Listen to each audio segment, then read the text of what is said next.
तमाम दोस्तान भाई मेरी तरफ अस्सलाम वालेकुम। मैं जनाब इस 2024 के इलैक्शन पूरे मुल्क का सर्वे किया। हर बंदे को मैं पूछया, हाँ भाई दस तू कहन वोट देना। उस बंदे आखा जी मैं PTI वोट देना। तू भाई कहन वोट देना? मैं भाई नून लीग नू वोट देना। तू भाई कहन वोट देना? मैं भाई पेपर पार्टी वोट देना। किसी बंदे नहीं मैंने आख्या भाई इस वेरी भाई मैं तो उलमा इस्लामी जमातां वोट देना। काश कदी मैं पढ़िया लिखिया होवास, इस पाकिस्तानी अवाम दी जनाब मैं तारीफ लिखदा।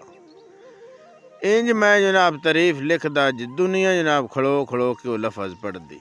कितनी अकलमंद कौम है। इन्हां त्रियां पार्टियां जनाब इस पाकिस्तानी अवाम नू इंज लद्या SIMF अगे जिवें वड्डे जिमीदार खोती नहीं लदेंदे ते खोती टुरनों तंग होंदी। इन जनाब इन्हें कर्जे ना सन जनाब लद छोड़िया।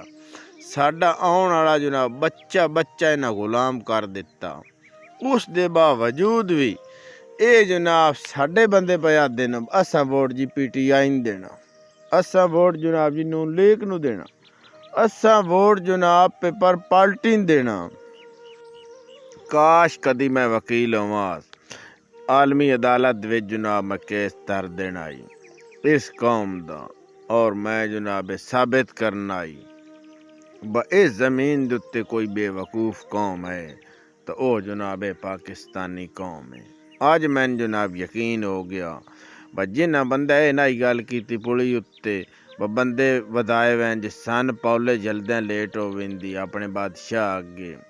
उस कौम दे विचों असीं वो साडे ही वड वडेरे आन जनाब, क्योंकि अकलमंदां दे विचों हमेशा अकलमंद ही पैदा होंदे।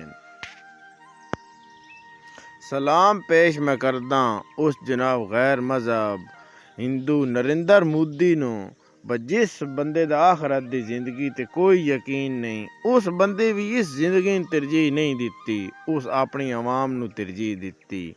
किसी मुल्क अगे उस बंदे जनाब अपनी अवाम नूं मकरूज नहीं कीता। हुण जने बनया है ते इन्हां दे मगरों कोई ना हटिया है।